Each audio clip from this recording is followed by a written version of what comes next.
Não há como enfrentar o PT usando ruas. A não ser que algo muito novo venha a surgir. Esse algo novo não pode ser verde e amarelo. Esse algo novo não pode ser através de manifestações de domingo. Esse algo novo não pode ser através de manifestações paradas. Esse algo novo só poderá ser muito jovem, tem que vir da geração Z.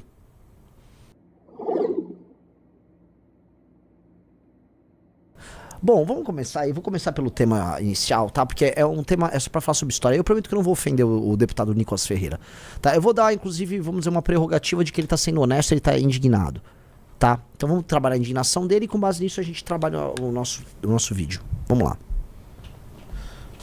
O que muitos estão preocupados? Só com o próprio umbigo.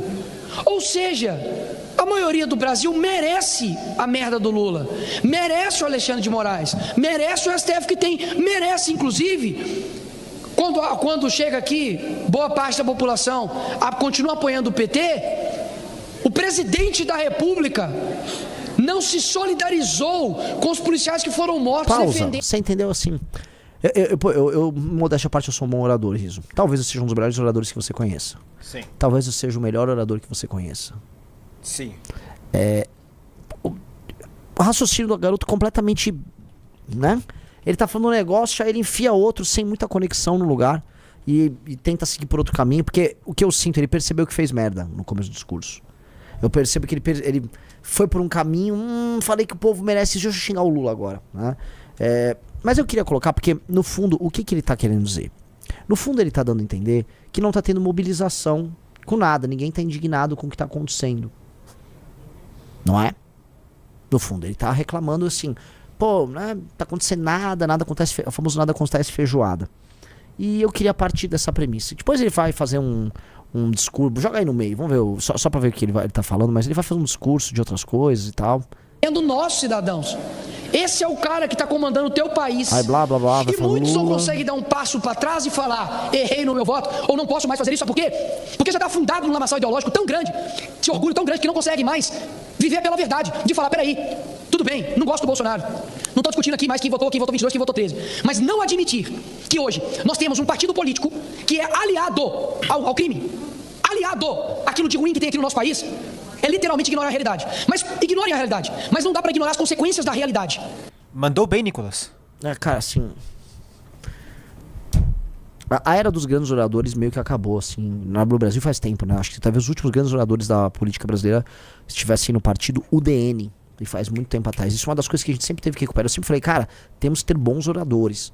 Fazer um discurso longo, com começo, meio e fim, bem estruturado. Não é o caso dos bolsonaristas, eu não conheço um orador bom do bolsonarismo. Talvez agora que o Holliday se tornou bolsonarista, ele é um cara que treinava muito com a gente. O Holliday talvez seja o único capaz de fazer. Só que o Holliday tem um problema, que ele é meio histriônico e é uma coisa exagerada. Você deve ter visto, né, Riso? Sim. Sempre uma coisa muito exagerada. Sendo que você pode ter camarote, você pode falar coisas, vamos dizer, muito graves com calma. Assim como você pode falar coisas muito leves de maneira muito intensa. Quando você fica, né, fingindo essa gravidade e tal, a coisa fica meio ruim. Mas o que ele coloca, que é o começo, basicamente ele tá indo pra seguinte linha, ninguém tá fazendo nada, então as pessoas merecem o governo que tem. As pessoas não saem às ruas contra o PT, as pessoas não se indignam contra o PT. Não é, no fundo ele tá reclamando disso, certo? E vamos partir desse ponto. É culpa das pessoas?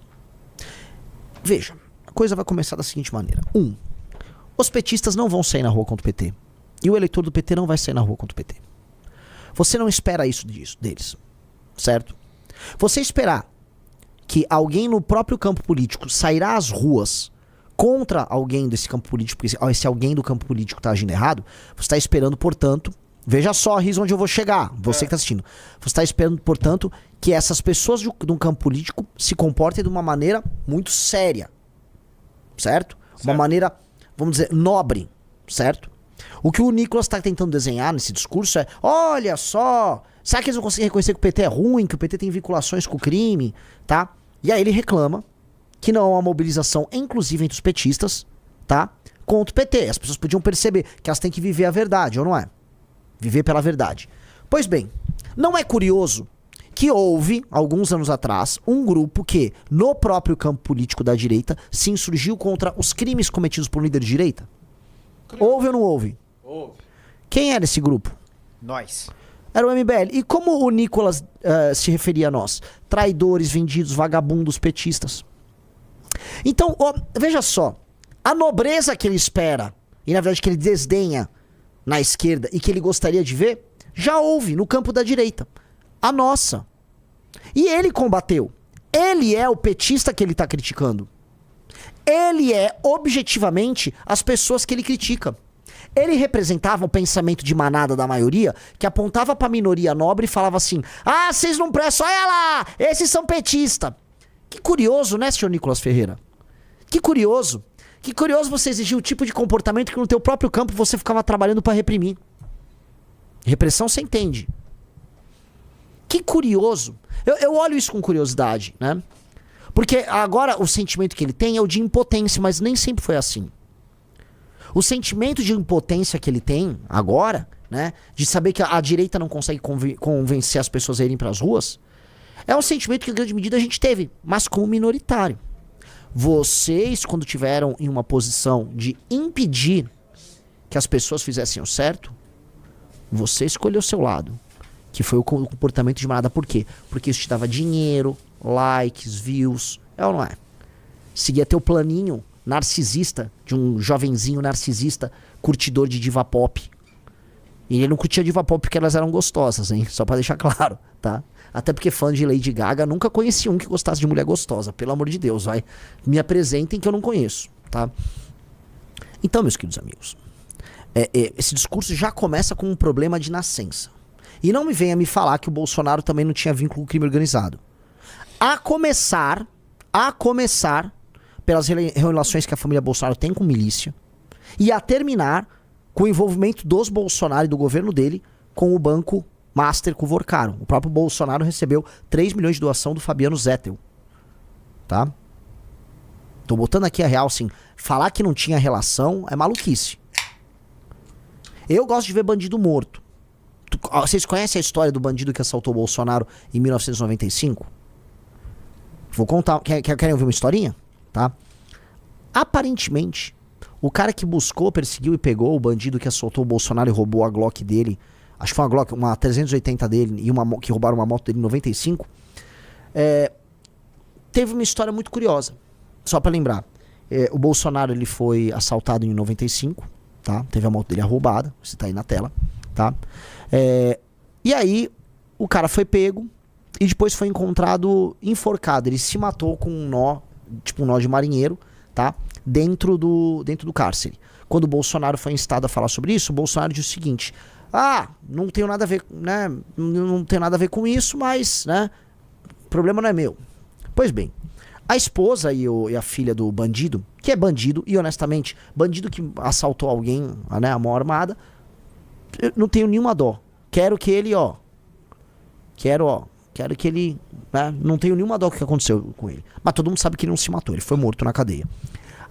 Se não me engano, a mulher e a filha, a mulher e a prima, coisa assim, também acabaram morrendo. Elas começaram a reclamar, começaram a pesquisar o caso, elas morreram, desapareceram. O cara que pegou o bandido, ele ficou amigo do Bolsonaro e, se não me engano, ele recebe um presente do Bolsonaro, do Flávio, lá pra 2009. Uma prótese, algo assim. Sabe qual é o nome desse cara? Vou chegar. Esse cara depois foi morar num condomínio do lado do Bolsonaro, no Vivendas da Barra. Não vou falar o nome, pesquisem o nome do cara, que se diz grande amigo do Bolsonaro. Pesquisem o nome desse cara. Morava ao lado do Bolsonaro. Foi o cara que achou o vagabundo. Só tô falando isso, tá? Que o que eu quero dizer não tenho nenhuma dó do cara que morreu, tá? Nenhuma dó. E definitivamente o cara ter sumido era o vagabundo ter se enforcado, pra mim é o último dos problemas. O que eu só quero dizer é o seguinte: falar de relação com o miliciano, e eu só quero dizer que o cara morava do lado da casa do Bolsonaro, não é uma coincidência. Se dizia amigo do Bolsonaro, morava do lado da casa do Bolsonaro, foi o cara que resolveu o assunto ali. Então falar de relação com o crime organizado, a gente pode falar de monte, tá? Que a família tem relações muito estranhas, tem. Já botaram o nome do cara aí, e o nome não é Adriano, tá? Não vou ficar pontuando, mas alguns dirão que o Bolsonaro foi based nessa história. E assim, de verdade, Rizão, eu não tenho nenhuma dó do vagabundo que morreu. Talvez seja a única coisa realmente based que o Bolsonaro pode ser que tenha feito na vida dele. Opa! Que é isso?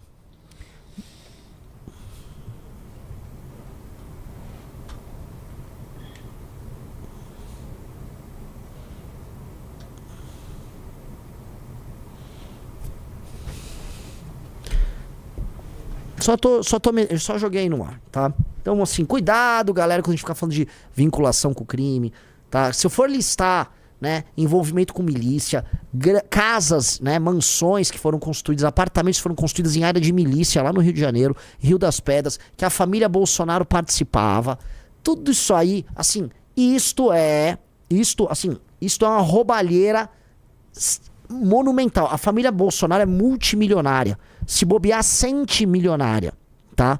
E ninguém vai conseguir explicar que eles receberam isso só com o salário deles de deputado, ou que sempre foram grandes negociadores. Não venham meter essa pra mim. Família Bolsonaro é família de ladrão, com envolvimento com várias quadrilhas, tá bom? Família Bolsonaro é família de ladrão, com envolvimento em quadrilha. As pessoas que são fã deles, quando a gente fala essas coisas, finge que não existe isso.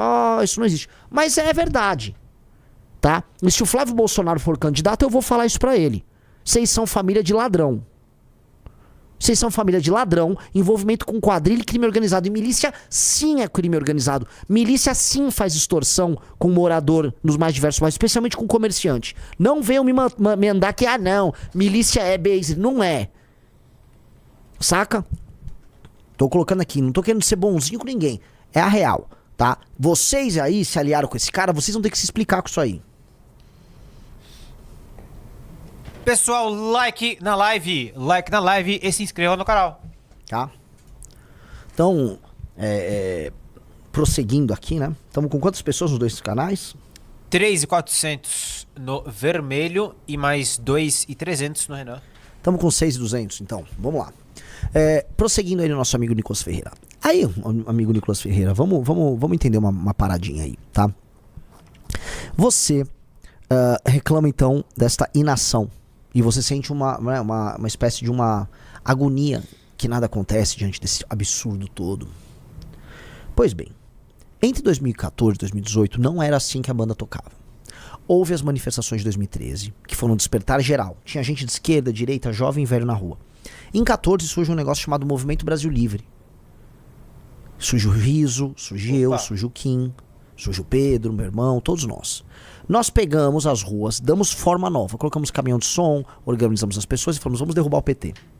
14, 15, 16, nós fizemos as maiores manifestações da história do Brasil, até hoje inigualadas. As maiores manifestações da história do Brasil foram convocadas por nós. Nós derrubamos o governo Dilma e criamos a base popular para a prisão do Lula, porque aquelas manifestações apoiavam de maneira clara a Operação Lava Jato. Então eram manifestações que eram assim, ó, tinha uma quadrilha que era o PT, as pessoas saíam às ruas para derrotar a quadrilha. As pessoas não saíram às ruas para amar o Bolsonaro. Ninguém cantava Bolsonaro eu te amo. Não tocava aquela música, sabe? Bolsonaro, não tocava. Tinha a banda louca liberal, que hoje são, assim, uma vergonha. Se eu falar que fui amigo desses caras, assim, eles eram a banda louca do Bolsonaro. Era um negócio cringe, constrangedor. Mas a época era legal, lembra? Olê, olê, olê, olê, vamos pra rua pra derrubar o PT. Era legal. Era outra vibe. Tinha jovem na rua, não só velho. Você lutava contra a corrupção. Lutava até por reforma. Tudo andou. Derrubamos. Veio 2017, o Vem Pra Rua ficou mais apoiando a Lava Jato. A gente também, aqui e ali. 2018 convocamos manifestações, inclusive à noite, pra derrotar o Lula. Lula foi preso, com a Paulista inteira lotada. Pauta. Qual era a pauta? Derrubar PT, prender o Lula, defender a Lava Jato. Vira pra 2019, o Bolsonaro sempre quis ter o controle das manifestações. O Bolsonaro faz essas manifestações, toma aquele público antigo, as pessoas vão pra apoiar o Bolsonaro. E aí as manifestações eram sobre apoio do Bolsonaro. Eu queria saber, de maneira concreta, o que foi conquistado nessas manifestações. 2020 ele lutava contra o STF, contra, sei lá, a ditadura do Xandão. E aí ele convocava as ruas pra apoiá-lo. Pra quê? Não sei. Ele queria mais poder, ele teve menos poder. Tudo que ele tentou fazer usando as manifestações não funcionou. Em 21 ele começa a convocar manifestações. Houve aquela manifestação gigantesca, acho que é a maior que o Bolsonaro já convocou, que tá no top 5 de maiores manifestações da história do Brasil. Talvez seja a terceira ou a quarta. Acho que foi a quarta, tá? Que foi a manifestação do eu autorizo, em que ele pede um golpe de Estado. Eu autorizo. E foi gigante. Cara, ele pediu pra, né, vamos lá, o povo vai se unir e tal. Faz também em Brasília. Qual foi a resposta? 2 dias depois, ele chora no telefone com o Alexandre de Moraes, toma branco do Alexandre de Moraes, o Temer vai e escreve, acho que junto com o Elcinho, ou que era um marqueteiro do Temer, alguém, escreve uma carta, você lembra, Riso? Lembro. Uma carta pedindo desculpas pro Xandão. Tá. Ele já falava em urna fraudada. Em 22, eles fazem mais manifestações. Uma das manifestações foi quando o Brasil fez 200 anos. Nicolas, sempre presente nisso aí. Ah, uai, olha lá! Olha o povo na rua! Fora PT! Olha lá, pessoal! Fora PT! Era, né? Sempre viva Bolsonaro, viva o capitão, viva Bolsonaro. Ou seja, vocês pegaram as manifestações que nós começamos, e vocês transformaram aquilo num culto à personalidade de um imbecil completo. Você, Nicolas, fez isso. Imbrochável. Certo? Nós começamos as manifestações. Elas foram pra derrotar o PT. Nós derrotamos o PT. Você nunca derrotou o PT, Nicolas Ferreira. Nós derrubamos o PT. Você não. E as pessoas, os brasileiros que você tá reclamando aí, saíram na rua. E derrubaram o PT. Os brasileiros venceram o PT. Mas por quê? Porque eles não foram tratados como idiotas. As pessoas não foram na Paulista cultuar ninguém. Elas foram cultuar a causa. E a causa era clara. Derruba o PT. Impeachment da Dilma. Prisão do Lula. Apoio à Lava Jato. Era claro. Pô, país sério. As pessoas têm cidadania e saem na rua pra defender causa. Quando você fica defendendo um político que tá no poder, e ainda é ruim o político, e ele fica só lá, organizando dancinhas. Bolsonaro. Aí você começa a idiotizar seu público e você perdeu as pessoas interessantes, as pessoas com cabeça abandonaram as ruas e começaram a vir gente, essa gente chonga. Aí é só maluco que ficava na rua. Aí ficou, mas é fácil manipular maluco, né? É o maluco que vocês estão deixando histérico nas redes sociais. E deixar histérico era Oeste, era gente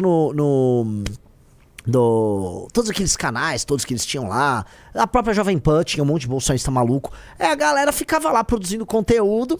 Os malucos ficaram idiotizados e ficavam lá achando, né, que iam derrubar o PT. Então o maior exemplo que a gente tem é pegar uma imagem da manifestação nossa, com os discursos que a gente tinha, que eram discursos objetivos sobre como derrotar o PT. Talvez o Riso ache discurso meu, discurso do Kim. Talvez a gente tenha no canal do MBL vídeo de 2015. E comparar com talvez o grande momento do Bolsonaro, que foi a manifestação de 2021, quando os caminhoneiros, na madrugada, de uma noite pra outra, eles foram lá, os caminhoneiros, só precisa te avisar, e acharam que deu uma GLO e que o governo, que o Bolsonaro deu um golpe de Estado. São dois momentos que você vê, são dois Brasis. Isso aqui era a manifestação com a gente na rua. A Paulista, nesse dia aí, 16 de agosto, né? Isso aí foi 16 de agosto de 16 de agosto de 2015. Compara, eu nem sei, eu nem era um grande orador à época, mas compara o meu discurso com o que virou. Vamos lá. A cultura de resistência ao modelo hegemônico que foi tentado ser implementado na nossa cabeça. E cada camiseta com um dizer diferente que a gente veste, cada música que a gente canta, e essa coisa incrível que eles estão fazendo de ir, ensaiar e vir aqui com camiseta pra botar, pra fuder e levantar todo mundo, não tem preço.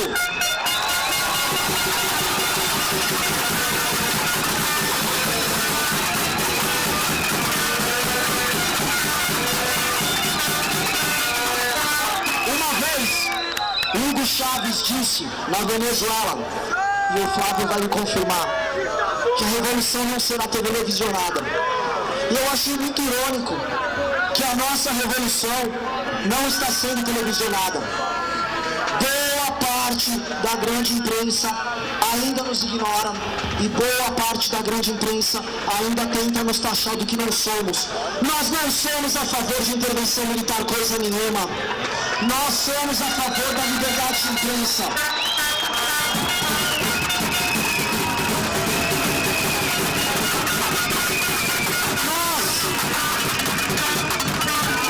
Nós não somos contra os direitos concedidos como Bolsa Família. Não somos. Somos contra o uso político feito dela.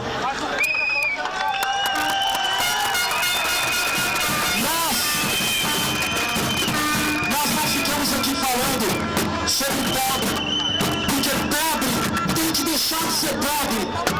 Isso é fundamental. Pobre tem que ganhar dinheiro. E pobre não tem que ser instrumento político na mão dos mesmos. Porque quem fala em nome dos pobres sempre vai querer os pobres. Nós não queremos ter pobre, porque nós não queremos que ninguém seja pobre. Esse é o pensamento do brasileiro. Não tem ninguém aqui. Não tem ninguém aqui intolerante. Não tem discurso de ódio contra negro, contra gay, contra nordestino. Nós fomos chamados por um jornalista do Globo de nazistas. Nazistas, o senhor Ilimar Franco. Aqui, pessoal, aqui só pegar um pedaço. Aí só compare depois com coisas dos caras. A gente falava de conceitos de ideias, as nossas manifestações, tá? Isso aqui, ó, é a finaleira. É, tipo, essa manifestação foi dia 16 de agosto. Eu vi um cara falou, a manifestação tava vazia. É só botar a imagem, 16 de agosto de 2015 e pegar a imagem de manifestação. Tá, o risco é só pegar 16 de agosto de 2015, manifestação paulista.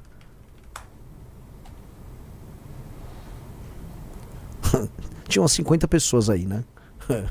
Foi grande. Você lembra dessa 16 de agosto? Lembro. Foi grande isso aí. Tá? Só avisar, tá, pra vocês, tá? Então, aqui outra. Isso aí foi no dia 12 de abril de 2015 também. Construindo uma oposição. Tempo de vocês construindo uma oposição verdadeira. Nós não vamos poder cansar. Senão isso vai entrar pra história como olha que povo bonito e ordeiro nas ruas. Ninguém tá aqui pra ficar fazendo fotografia. A gente tá aqui e dá pra falar com a boca cheia. A gente tá aqui pra derrubar o presidente. O recado é muito. E isso era bem claro. Era uma causa. Vocês transformaram a causa num culto à personalidade. E aí veio o 22, como eu falei, foram pra rua pro Bolsonaro gritar imbrochável nos 200 anos de independência. Depois o Bolsonaro perde a eleição, mandaram as pessoas ir pra frente dos quartéis, as pessoas foram, as pessoas acharam que ia ter um golpe militar, não foram, uma parte delas foi pra frente do Planalto, invadiram os 3 poderes, foram presas. Depois o Bolsonaro vai pra Europa, vai pros Estados Unidos, volta dos Estados Unidos, chama mais manifestações, Nicolas participa, todos eles, a manifestação era um culto à personalidade do Bolsonaro, e às vezes do Nicolas, às vezes do Malafaia, toca a musiquinha, bota as vovó pra dançar, e as manifestações foram murchando, até agora ninguém mais vai, vamos ser honestos, ninguém mais vai nessas manifestações. E agora vocês estão reclamando que as pessoas cansaram. Ah, olha só o quê? Olha só o quê? Vocês acabaram com as manifestações. Não há sentido hoje em ter manifestação. Nenhum político do centrão e nenhum político da esquerda mais tem medo de manifestação. Porque esta fórmula, que era uma arma que estava guardada no bolso do brasileiro e que deveria ser usada de maneira inteligente, sem ser banalizada, para atingir vitórias pontuais, ela foi tornada assim, um evento burro, ridículo, que ninguém leva a sério. Virou um celeiro de maluco. E terminou entendida pelo sistema apenas como uma demonstração de popularidade, ou seja, uma força e capacidade eleitoral daqueles que a organizam. Ou seja, um evento do PL, que é o que se tornou. Não à toa as últimas manifestações na Paulista ficaram aquela briga, ai, quem pode subir no palco, quem pode falar. Em 24, antes das manifestações, você vai lembrar também, Valdemar da Costa Neto subia e organizava, ó, o Pavanato pode falar que ele é candidato, fulano não pode, tá? É de outro partido. Quem lembra disso? Virou isso. E agora tá reclamando do povo, Nicolas Ferreira? Você não pode reclamar. Vocês geraram tudo isso. Vocês são culpados por isso. Porque em vez de pensar estrategicamente com a arma manifestação, que é como a arma manifestação ajuda a causa, vocês pensaram apenas em como usar aquelas pessoas que saíam às ruas pra eleger vocês. Aí vocês estão eleitos. Vocês estão muito... Tá gostoso, vocês estão tudo eleito, né? E agora, só que agora não tem arma nenhuma. Ah, que pena. Ah, uai, que pena, hein? Aí você vai culpar o PT. Não, é que os petistas não saem na rua com nós. Vocês merecem o mérito do PT. Não, todos nós merecemos. Foi culpa de vocês, cara. Vocês. Vocês enganaram as pessoas e acabaram com a direita. Aí não adianta ficar reclamando. Ah, olha só. Olha só.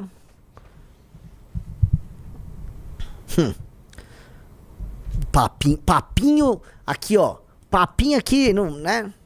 Não cola, tá? Me lembro muito bem. Tem como pegar outro café? Esse aqui café veio um chá de café. É. Tá. Pessoal, like na live. Tá? Então, amigos, não há como enfrentar o PT usando ruas. A não ser que algo muito novo venha a surgir. Esse algo novo não pode ser verde e amarelo.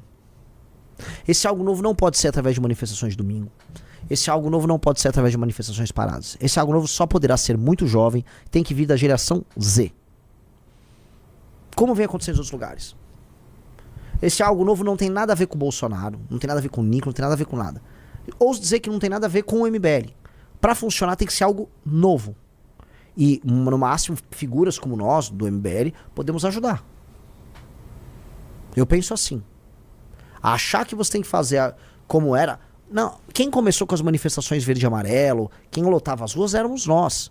Quem destruiu esse modelo foi o bolsonarismo e acabou. Você tem que saber quando acabou. Uma banda uma hora acaba, um ciclo de um time de futebol uma hora acaba. O ciclo das manifestações começou em 2014 e ele terminou. Acabou. Não vai ter nada, não vai ter manifestação para derrubar o PT, não vai. O que vai ter ano que vem, vocês podem anotar, serão manifestações feitas pelo PL, de campanha para candidatos do PL com o bolsonarismo, e aí vão colocar o Tarcísio no caminhão para tentar eleger ele. Alguém duvida? Travestidas de manifestações contra o PT. E aí a família Bolsonaro não vai querer. Vai falar, agora até a manifestação vão tomar da gente? E sim, Eduardo Bolsonaro, sim, Carluxo, sim, Flávio. É exatamente isso que eles vão fazer com vocês. Entendeu?